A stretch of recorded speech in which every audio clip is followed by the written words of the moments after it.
ध्यान में जब लय लग जाती है तब व्यक्ति को विद की प्राप्ति होती है।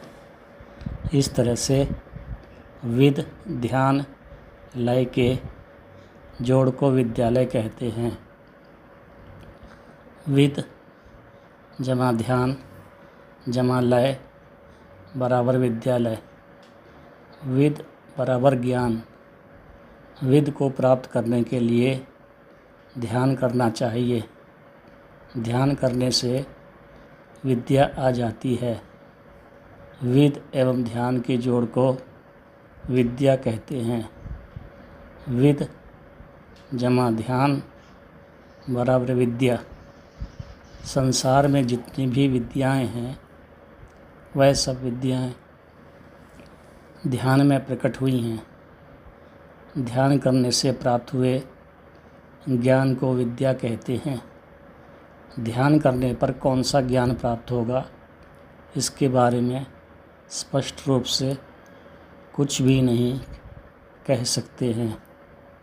इसलिए जिन जिन ने ध्यान से ज्ञान को प्राप्त किया है उनका ज्ञान एक जैसा नहीं है।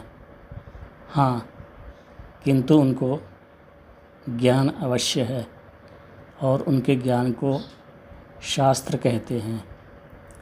उनके शास्त्र से शिक्षा लेने वाले को शिक्षित बोला जाता है और सिखाई गई सीख को शिक्षा कहते हैं।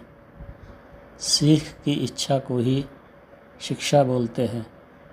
इसलिए सीख एवं इच्छा के जोड़ को शिक्षा कहते हैं।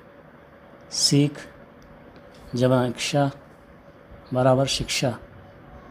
सिखाने वाला जब सीखने वाले से यह पूछता है कि बोलो क्या सीखने की इच्छा है, तब सीखने की इच्छा शब्दों से शिक्षा शब्द की उत्पत्ति हुई है। जब इच्छा के अनुसार शिक्षा लेने के लिए व्यक्ति तैयार होता है तब उसको दीक्षा बोलते हैं। यानी जब किसी शास्त्र को सीखने की इच्छा रखी जाती है कि मेरी इच्छा यह है कि आप मुझे वह वाला शास्त्र सिखा दीजिए, तब इच्छा और दीजिए को जोड़कर दीक्षा शब्द की उत्पत्ति होती है।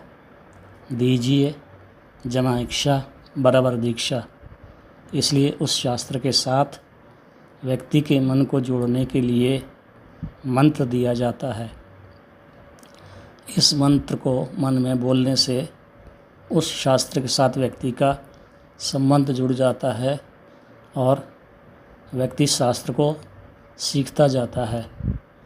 विद्या शिक्षा दीक्षा शब्द की उत्पत्ति इस तरह से हुई है। ध्यानाचार्य शब्दों की उत्पत्ति कैसे हुई पुस्तक से साभार।